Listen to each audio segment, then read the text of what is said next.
My name is Dr. Ian Storch. I'm a board-certified gastroenterologist and osteopathic physician, and you are listening to DO or Do Not. If you are interested in joining our team or have suggestions or comments, please contact us at doordonotpodcast.com. Share our link with your friends and like us on Apple Podcasts, Facebook, Twitter, and Instagram. We hope you enjoy this episode. Welcome to our third episode in the Resident Physician series. Today we have Dr. Carisa Champion. She is currently a fourth-year surgical resident at the University of Florida Health in Jacksonville, Florida. In medical school, amazingly, she not only did a concomitant Doctor of Osteopathy and Jurisprudence doctorate, making her a physician and a lawyer, but a master's in public health as well. Dr. Champion's resume includes White House intern, AOA Board of Trustees student representative, national chair of the Council of Osteopathic Student Government Presidents, member of the Board of Trustees of the Academic Consortium on Criminal Justice Health, to name just a few of her accolades. On top of her duties as a surgical resident, Dr. Champion has been working as a member of production staff for Grey's Anatomy and our podcast as well. We hope you enjoy the interview with one of our own team members. Dr. Champion, thank you so much for being with us tonight. Thank you so much for having me. I'm excited to be on a podcast that not only entails our profession, but also entails my favorite, lifestyle, not just a movie, is Star Wars. I'm a big Star Wars fan. So thank you so much. Awesome. We love DOs and we love DOs that love Star Wars. That's awesome. Checks to start. So let me ask you first, before we start talking, you have the best last name I've ever heard. I have a short list of really cool last names and yours is definitely on it. Do you feel blessed having a last name of Champion? Am I saying it right? Yeah, it's Champion. I am thankful for that last name. I think it's pretty fun. There are times where it's not so great. My brother is a Marine and he actually went to boot camp. And you can imagine that 3 months of boot camp having the last name Champion kind of targets you a little bit. So other than that, though, it's pretty great. Can't complain. Awesome. And do you mind if I call you Carisa for the time of the interview? Of course. Okay. Please call me Ian. Okay. All right, Carisa. So we usually start the podcast. You're a surgical resident. Is that correct? Yes. Okay. So we usually start by asking if you could talk a little bit about either what your day looked like today or maybe what an average day as a surgical resident. I know it changes from rotation to rotation, but in general, from when you wake up in the morning, what time you wake up, to just tell our listeners what your day generally looks like. Oh, man. Well, I'm kind of in a weird time right now because I'm actually in fellowship in the middle of residency, but during residency, an average day, I'd say I wake up around 4:45 in the morning, and I'm at the hospital by about 5:30. And, looking up patients, figuring out what happened the day before, rounding with my team around 6-ish, and then having some type of meeting or didactics with our attendings around 7, and then rounding with them shortly thereafter, and then heading to the OR as well as being on the floor. I usually don't go home probably until 7:30. Sometimes it's earlier. Sometimes it's way, way later. Surgery residency is not for the faint of heart. And then in my fellowship, I wake up around 6-ish and do various things for my fellowship. I'm working with Grey's Anatomy. And then we're in the writer's room from about 10 to 4. And then after that, I'm, doing things for the show, depending on if I'm on set or if I'm helping with scripts. And then throughout the day, I'm also working for a research company that actually just had one of the first FDA-approved COVID treatments approved last month, working with Eli Lilly. So that is also interwoven throughout my day, which has been pretty time-consuming as well, but very rewarding. So bunch of different types of things that I'm involved in, and that's kind of depending what my schedule is depending on what I'm doing that day, I guess. That sounds very busy. I definitely want to delve into each one of those things, but just one last question, focusing specifically on the surgical residency, which sounds like the least interesting thing that you do. But when you take call, what does call look like? Call is depending on, again, like you said, the rotation, but We do a couple calls, probably like once or twice a week, and we stay overnight and until the next morning. And we are a trauma center at my residency. And my residency is pretty great. It's the University of Florida, Jacksonville.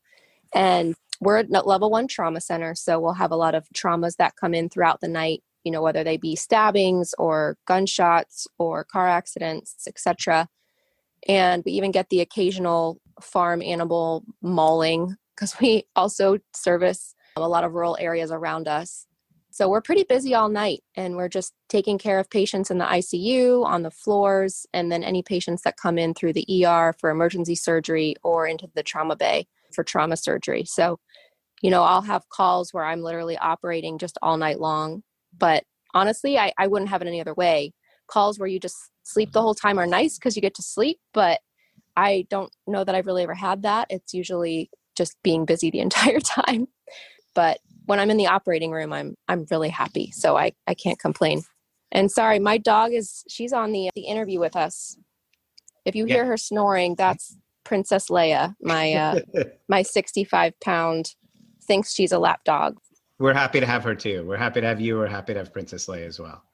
So Carisa, I read a little bit online of your story, and I know that your parents were nurses. Is that correct? Yeah, my mom and dad are both nurses. And can you tell me about what it was like growing up with your parents being nurses and if they influenced you to go to medical school? Yeah, first off, my parents honestly are the most amazing human beings. They're just, I don't think they realize how awesome they are because they're just so down to earth. And they came from very, very humble beginnings. So I just respect them very much. But they were not ever like pushing me towards anything at all. They just supported me in whatever I had interest in. But my dad, who was actually an engineer first and then switched careers later, maybe he had some influence over me with, being interested in multiple different things. And my mom also, I would go see patients with her when I was a little kid and growing up. She worked in home health. So we would go see patients of hers that, their family didn't visit them and to kind of keep them company. So I just kind of developed a heart for people that were sick. And then we went on medical mission trips together and kind of did outreaches in the community together that revolved around the healthcare world. So I was comfortable with that setting and interested in doing medical mission work since I was young. So I've done a lot of medical mission trips, and that definitely played a part in me pursuing, I guess, medicine, but also played a part in me pursuing just in general things that involve, social justice and giving back to the community. Carisa, can you give me an example of what a medical mission is, maybe one that really stands out for you and what exactly the mission was doing? Yeah, I think the one that stands out for me the most, even though there have been so many cool ones, I've worked with, I don't know if you've heard of DoCare. It's actually an osteopathic recognized mission organization that sends medical students and residents and physicians all over the world and really focuses on preventative medicine as well as obviously OMT and osteopathic medicine. So I've done some great ones with them. I think one of my favorite was India, but I've also done one to Haiti that I actually led, and it was before I was a part of DoCare. So as a med student, I look back and I don't know how I did this, but as a med student, me and another med student decided we really wanted to go to Haiti after the earthquake. And I had been to Haiti before, really wanted to go back, but the school wouldn't sanction it. And I don't blame them. There was a lot of political unrest at the time. So we decided we were going to just create our own medical mission trip. And we ended up going with about 25 medical students, residents, PAs, nurses, doctors, pharmacists, techs, and brought people from all over the world, kind of word of mouth, and just partnered with local organizations. And it was the most amazing medical mission trip ever because we showed up, and it was definitely a lot of political unrest when we showed up. But we were embraced by the local people there and set up clinics all throughout Haiti and rural areas.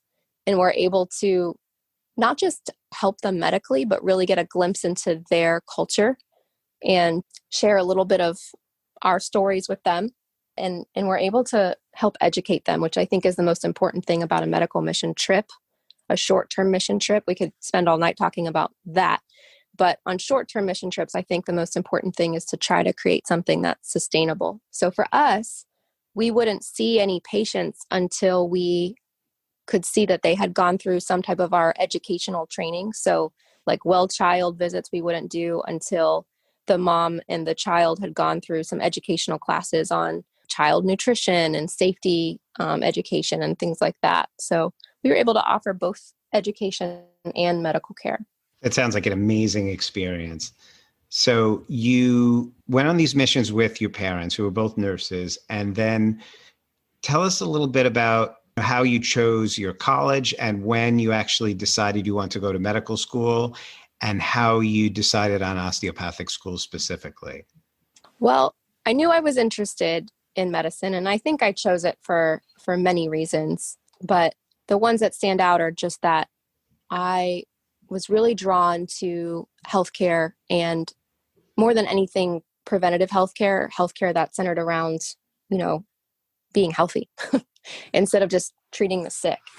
And I knew that was kind of the philosophy I was looking for, but I didn't know what that was called. But I knew what I wanted, and I knew what I didn't want. So I just kept looking. When I was in college, I was an international affairs major because I also still loved, I think something I didn't mention is that, on these mission trips, you see a lot of times the medical disparities and the healthcare disparities partner hand in hand with social injustice and need. So I was really interested in international relations, policy, different things that lent itself ultimately to good healthcare. So in college, I majored in international affairs and also did pre-med. And during that time, I just couldn't really land on what I wanted to do because nothing seemed to match up with my philosophy. And then I learned about what public health was. And I decided that was kind of the route I really wanted to take. And within that route, I learned what osteopathic medicine was, and that it kind of focused more on preventative medicine and the whole person, which was a big thing for me. So I actually only applied to DO schools because I knew that's what I wanted. And also I applied to public health schools and law schools. I guess I just wasn't able to really tease out those different things that went hand in hand from another. So I just decided to kind of group them all together and apply to a bunch of things. I took the LSAT and the MCAT and I just applied to everything.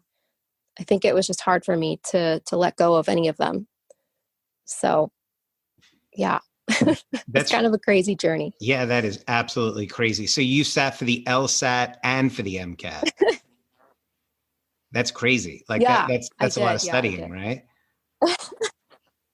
And did you think it was? The MCAT was crazy hard, and I think that with those tests, it's just some of them come more natural to some people.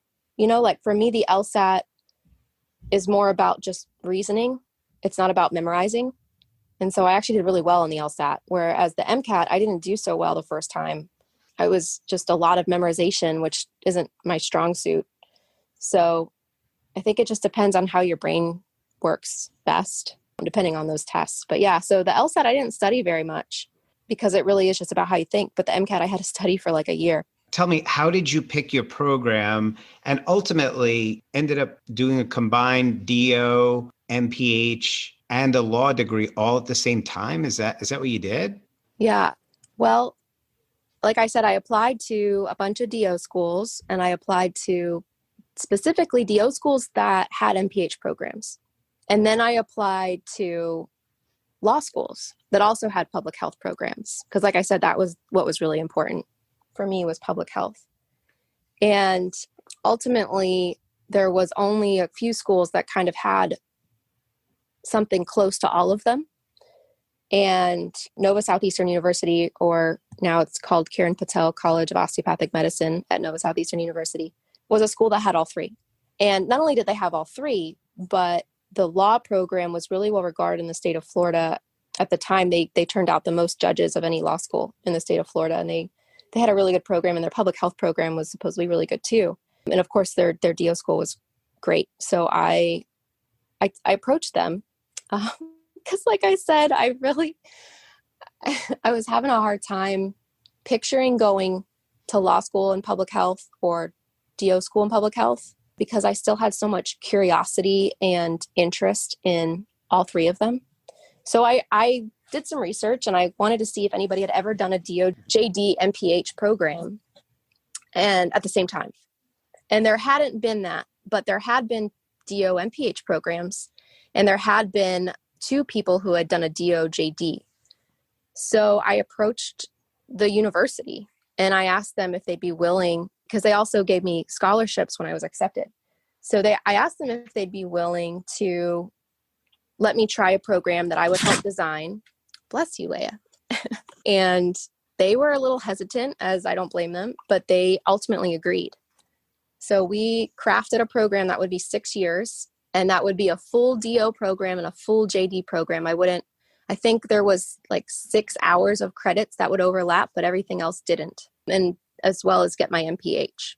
So it was a 6-year program of endless hours and, sleepless nights. Sometimes I would be across campus at the law school and then I'd have to run over with my backpack to the med school and back and forth.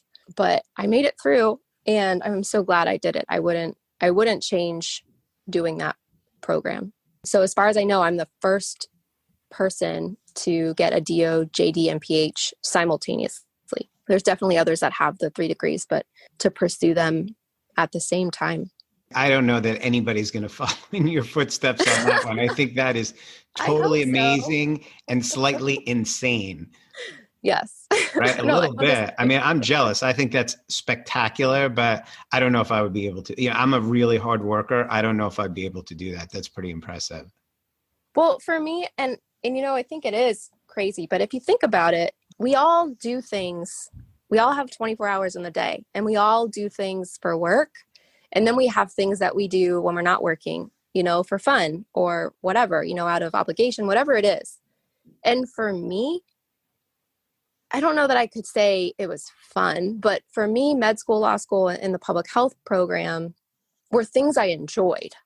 I enjoyed studying. I enjoyed learning. I really had a lot of curiosity and passion about learning.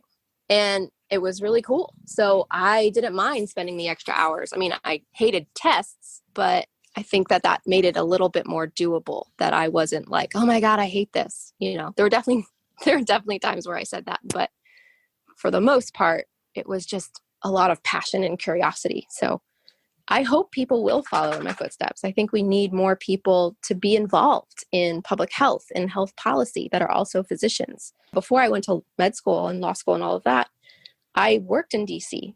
I worked as an intern in DC. And I learned that there's a lot of people there that are making decisions about healthcare that honestly are in college or just graduated college and they're aides to, congressmen or what have you.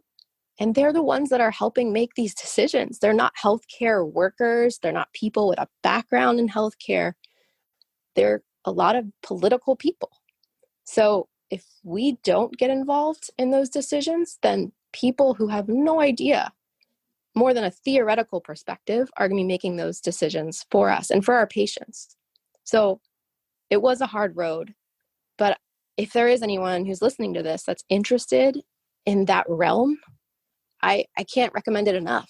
It's really cool. So again, I think that's super amazing. And now you have these 3 degrees and you have to decide what direction you want your life to go in. And I would think that the options are almost limitless. And even just from my limited understanding, I know there are a lot of DO or MDJDs that do things like patent law, right, or, as you said, do advocacy work. How did you decide which part of your degree to use and that you wanted to do a residency, and then what residency? Well, gosh, that's a multifactorial answer, but I guess a common thread through everything we've already talked about is just, I feel like a lot of people have, at least when I was going through college and such, were told, oh, well, you want to be a doctor, you need to be pre-med. Like there's a certain way to get in, there's a certain way to get to the destination you want. And for me, it didn't make sense. But I kind of took leaps of faith that I think that this is what I want to do, but the path that I want to take to get there doesn't necessarily make sense. But it's what I'm passionate about. It's what I think that I'm going to have the most enjoyment of life out of.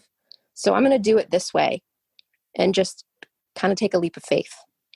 So I followed that passion.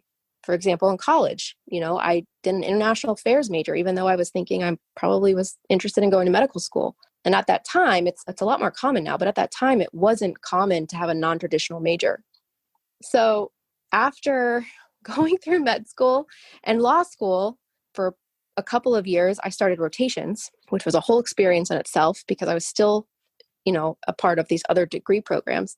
And I'm in rotations and I'm like really frustrated because I had friends that were like, oh, I love this one specialty and I hate everything else. And I really wanted that. I was envious because every rotation I did, I was like, it's fine, but it's not something that I'm like excited to do, And for me, I don't know why, but I really have this thing where I want to love what I'm doing. I want to be passionate about what I'm doing because it's like, you only live once. So what's the point of doing something you're not passionate about? I don't know if that's the right philosophy, but that's been mine. So I was bummed out that nothing was really sparking. I had ideas of what I thought I'd like, and it's kind of boring. And then I did my surgery rotation, and I actually approached my dean and I told him, I said, listen, I know I don't want to do surgery. So can I just switch out my surgery rotation with a different rotation so that I can get experience in other things that I might be interested? And he's like, no, it's required. You got to do it. So then I go into it with this kind of begrudged attitude. And lo and behold, I ended up loving it. And I was actually pretty upset because surgery is not the ideal lifestyle. It's hard, it's grueling. And I prayed, I'm like, please don't let me like surgery. I really don't want to like surgery. But ultimately, like I said, it was kind of what I loved. So at the end of the day, I had to go with that. And, it really made sense after I thought about it. I'm interested in, not necessarily my rest of my life, but I'm interested in doing medical missions. And as a surgeon, I can go anywhere and not only provide medical care and health education, I can also provide surgery. So, when I was on the mission field, dentists would be delivering babies. So they would take anybody. So they need a lot of help from a lot of different specialties. And if I can bring more than just medicine, which is very important, but bringing surgery is a whole nother level. So it made sense when I thought about it. So then I decided to go to surgery, and I decided I would also be involved with law by, at least during residency, consulting on the side, being involved in advocacy. So I've been doing that. I've been involved with I'm the president of a lobbyist group that is made up of lawyers and doctors that advocate on behalf of patients. So I'm doing that on the side and I'm loving it.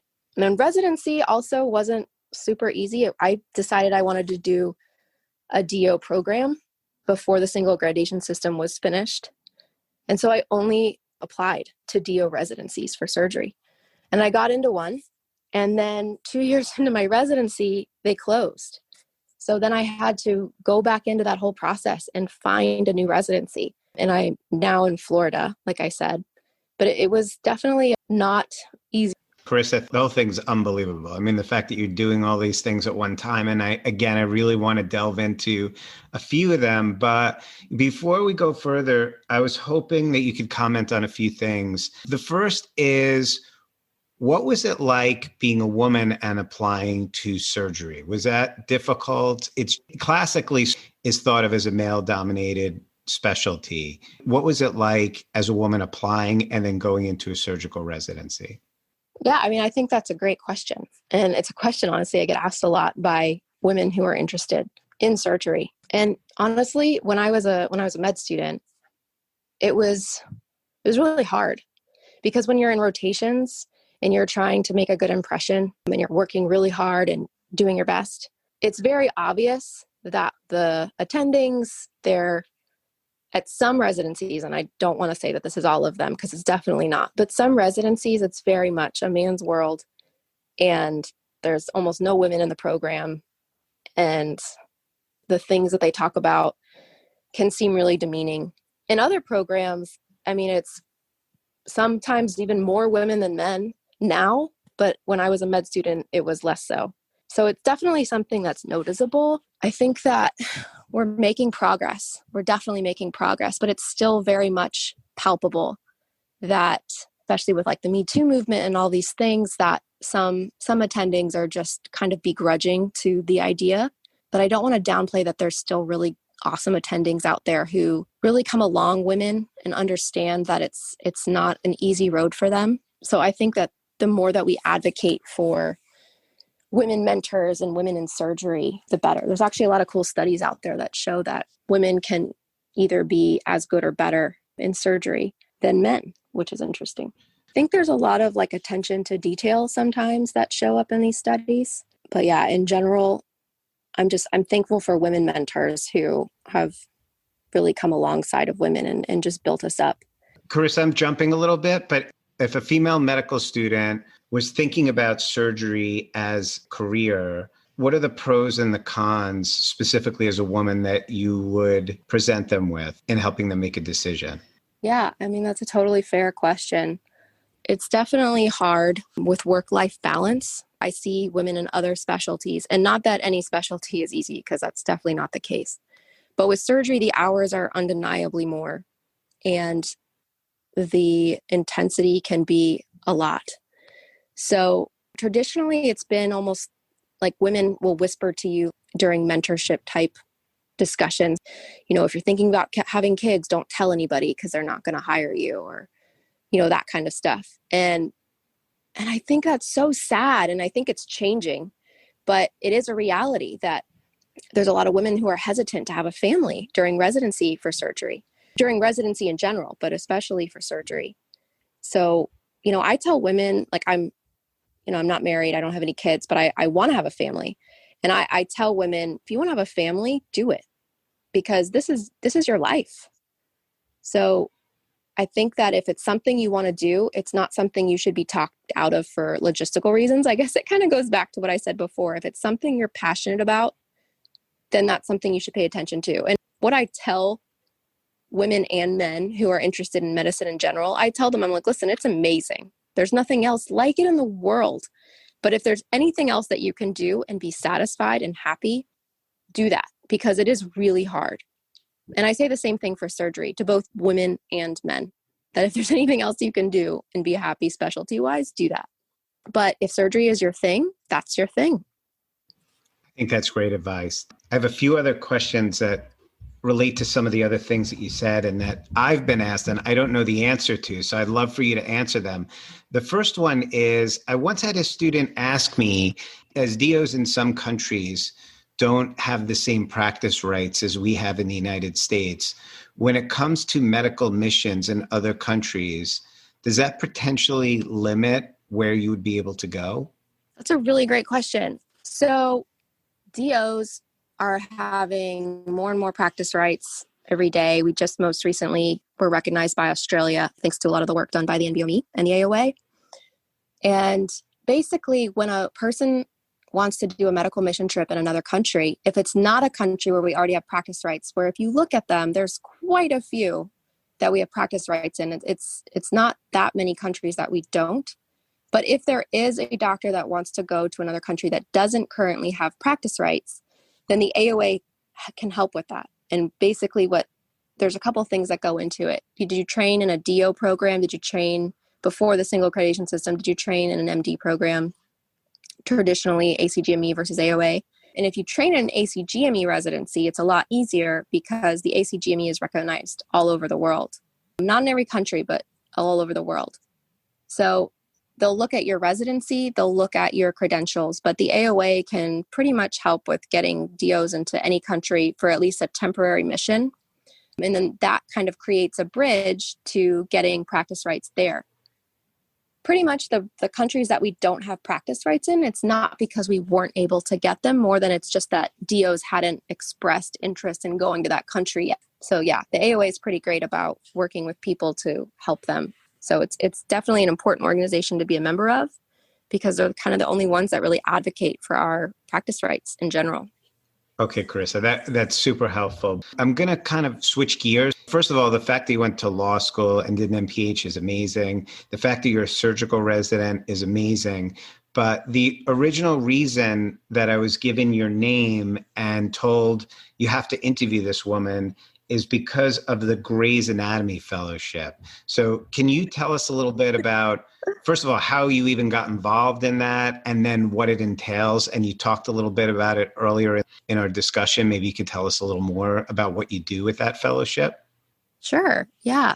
Branching off of the public health interest, I think that a lot of people, as physicians, we do studies, right? We publish research and we publish articles, but patients don't really read those things. So they get their medical care education from Google, WebMD, and TV.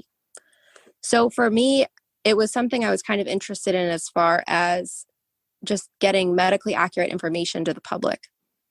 And also, backing way up in my life, is I think before I was interested in going to medical school, my natural, I guess, bend was always artistic. So the artistic side of my brain, I think, was more my natural side. And, I was involved in photography and ceramics and acting and all these different things when I was younger. And a little bit growing up, like I did a lot of photography and things growing up and acting and whatnot for fun. And I remember watching an episode of a show, not Grey's Anatomy, but another show that really frustrated me, because I was like, man, that is just nothing about that is accurate. And so I actually reached out to this show and asked them, do you have residents for your show that maybe can help be consultants? And that show didn't end up working out, but down the line, I kind of got word that Grey's Anatomy has a fellowship for surgery residents, where surgical residents can come and do this fellowship in surgical communications and basically help work on the show and make sure that it's medically accurate. So I was really interested in it. I wasn't sure how it was going to work with timing wise, but I kind of reached out to them. And then my program was awesome enough to give me their blessing to do a fellowship in the middle of my residency with them. So Grey's Anatomy told me the months they were looking for, and my program gave me those months as the months that they would be okay with me being gone. And it kind of worked out perfectly. So yeah, I applied to this fellowship. I got it and moved out to LA and was immersed in kind of a whole new world. So the fellowship really entails just a lot of different things, but obviously it's a medical show. So we just touch a lot of different medical aspects, whether it be set, writing, pronunciation of words, what different diseases are so that the special effects people can understand what they're going to be doing, all types of things. Now, Carissa, when you applied or when you're on the set, did anybody ever ask you about the fact that you're a DO or what a DO is, or was there ever a question? Yeah, actually. So something I've been trying to do is to get a DO to be a character on the show. And I'm still trying. And I've gotten questions throughout the process of me trying to get that to happen, which I guess serendipitously happened along the same lines of when the whole debacle of President Trump and Joe Biden have DOs as physicians, and then the whole FIGS campaign, like those things all happened within the last few months. And the questions about what a DO was were circulating around the same time that I kept pitching, we should have a DO on the show. We need to have a DO character. So we haven't done it yet, but I'm still trying to show them that it's important to represent all physicians and not just MDs. Carissa, there's so much to talk to you about. It's unbelievable that at this point in your life that we can go on for an hour, but you mentioned that you're doing some work with Eli Lilly. Is that right? Mm-hmm.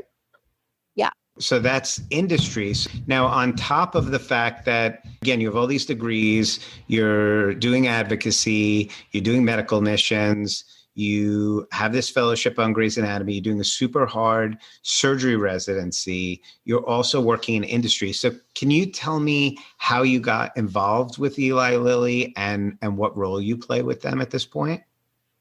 Yeah. So I work for a company called Care Access Research, and it wasn't something I sought out. Kind of like a lot of things that work out really well in life, they're kind of the things that fall in your lap. I don't know if you've ever had an experience like that where it's not necessarily that something you were striving for, but it just kind of happened. When I was, first in LA, I reconnected with a friend of mine who I had done a lot of leadership things with. When I was in med school, I was involved in a lot of different leadership type organizations, and I didn't really know many people in LA at all. And so this person was somebody that I had known. And the night that we talked, they were like, oh, I just got off the phone with an old friend of mine. They're part of this company. They're looking for people to help with COVID treatment research. And they were like, I just had to tell them no because I'm so busy, blah, blah, blah. And I'm like, oh, man, well, the next 2 weeks are not going to be as busy for me. I can help out. It'd be an honor. I was in the hospitals during March through the end of June when COVID first hit. So, and like I said, my parents are nurses. They're in nursing homes, home health care, long-term care facilities. So the patients that are the most vulnerable were the patients that this research company was doing trials for to help with. It's roughly 43% of those who've died from COVID are linked to a nursing home outbreak in the United States. So randomly, I think it was literally 2 days later, I'm on a plane to Chicago to help out with this research. And the cool thing about this research is that they do research in a way that's never been done before, ever. And they do it by bringing research to people who generally aren't getting research opportunities. So usually when you have research, you're going to an office or a clinic or a hospital or a facility or a lab of some kind. And the way that we did our research was we literally traveled around the country to different nursing home facilities. And anytime there was an outbreak, within 7 days, we were there. We had mobile van units and basically RVs that we had changed over into labs. And we would set up labs in these nursing homes for a week where we would do infusions of monoclonal antibodies made by Eli Lilly. That was part of their study. And anybody that was interested at the facility was able to get these infusions for free. And they were part of the trial. So I only intended to do it for 2 weeks. And then they asked me at the end of, I think it was like my second or third day, they asked me if I would want a job. And they were like, we understand you have this full-time fellowship that you're doing and you're really busy, but, would you head up our national patient education team for this study? And it's something that's hard to say no to, right? I mean, it's kind of like cutting edge, never been done before research during a pandemic to try to cure COVID. And so I couldn't say no. So I became the patient education lead, working with Eli Lilly's monoclonal antibody that was FDA approved about, 2 months ago now.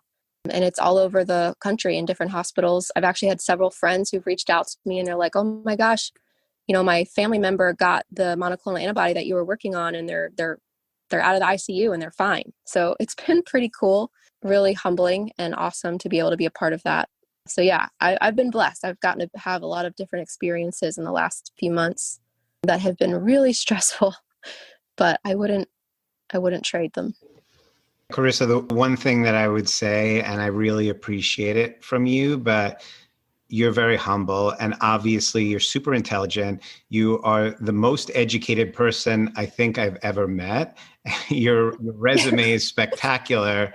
And I absolutely do not believe that these experiences fall in your lap. I totally understand showing up to play and putting 110% in and then opportunities opening themselves up. I certainly believe that, but I think you're awesome. And I think it's no accident that people are offering you these positions.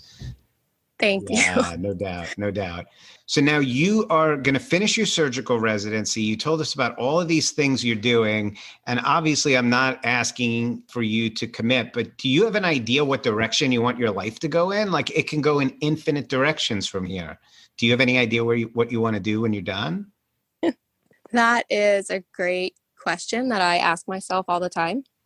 And I guess the simplest answer is along the same lines of what has brought me thus far is just, it sounds really lame when I say it, but following your heart and your passion and your faith, and taking a leap of faith and going with the things that speak to you and that make you feel alive, I guess. So for me, I have applied to a couple things already that I'm still waiting to hear back on. But ultimately, I'm not exactly sure. It's not like I'm like, I want to be this, and I want to have this by the time I'm, 45, whatever.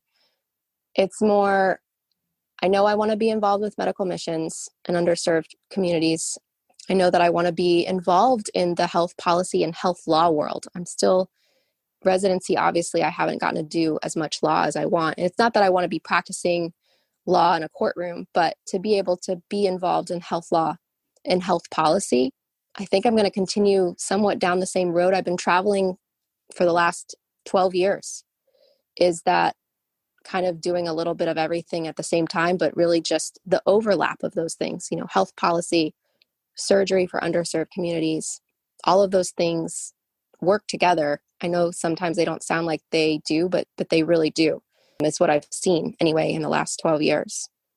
So I definitely want to be involved in those things. I would love to still be involved somewhat in media and public health. I think that that's a really important place, and a lot of opportunities are there. So yeah, so we'll see. I'm assuming that I'll be involved with policy in some fashion. I can't wait to see what you do. Like, I'm excited. I'm definitely going to stay on the sidelines and be excited you're going to have an amazing career no matter what you decide. I'm definitely sure of that. Thank you. Thank you. Definitely. No question. Carisa, my last question before I let you go, thank you so much for your time. This is kind of our grand finale question. What is the best piece of advice? And I'm a big sort of fan of advice. What's the best piece of advice that was given to you by somebody else throughout your education? It could be from your parents, from a teacher, from a surgical attending, a piece of advice that you always think of and you think would have value when you pass it on to other students. That's really hard. And I'll tell you why that's hard. Something that I value very highly is mentorship.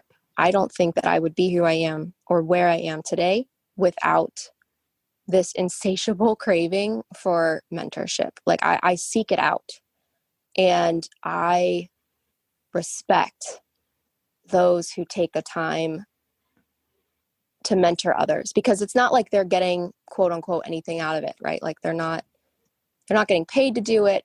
It's something you do because you're passionate about passing on to those who are coming after you. And I've had a lot of mentors, and I love all of them.